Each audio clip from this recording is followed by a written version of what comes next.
మేమైతే చాలా విన్నాం మరి. అంటే మీ డాక్యుమెంటేషన్ కానీ ఇవన్నీ కూడా చాలా ప్రాపర్గా ఉంటాయి, ఇదంతా కూడా సిస్టమేటిక్గా ఉంటుందని చెప్పి అయితే విన్నాం. మరొక్కసారి ఈరోజు మీ వెంచర్ యొక్క హైలైట్స్, లొకేషన్ హైలైట్స్ని స్టార్ట్ చేసుకుంటూ వెళ్తే మనము ఎలా ఉన్నాయి లొకేషన్ హైలైట్స్ ఏంటండి? లొకేషన్ హైలైట్స్ అనేది దాదాపుగా ఇక్కడ ఏదైతే ఉందో ఈ వెంచర్ ఏదైతే పామా గ్రీన్ సిటీ ఉందో ఇది సాగర్ హైవేకి శ్రీశైలం హైవేకి మధ్యలో ఉంది మేడం.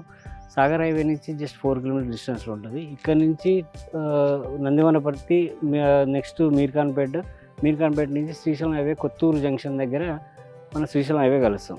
సో ఇక్కడ నుంచి 19 కిలోమీటర్ డిస్టెన్స్లో మనకు శ్రీశైలం హైవే కలుస్తుంది.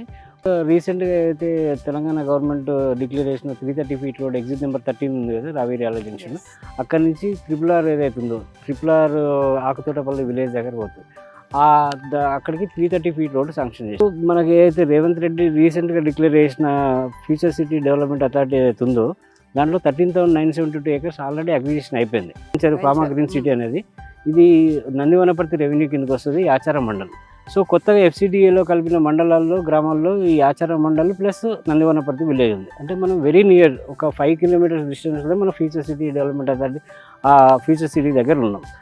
అంటే like Guru Nanak engineering college, Shri Hindu engineering college, science engineering college, Bharat engineering college, CVR engineering college, Keshav memorial engineering college, తర్వాత ఏవియన్ ఇంజనీరింగ్ కాలేజ్, ఇలాంటి ఇంజనీరింగ్ కాలేజ్తో పాటు so many degree college and intermediate college కూడా ఉన్నాయి. సో ఎడ్యుకేషన్ హబ్ కూడా చాలా దగ్గర ఉంది మన వెంచర్ అనేది. యాక్చువల్గా ఈ వెంచర్ వచ్చేసి ORR నుంచి ఎగ్జాక్ట్లీ 30 కిలోమీటర్ డిస్టెన్స్ ఉంది మేడం.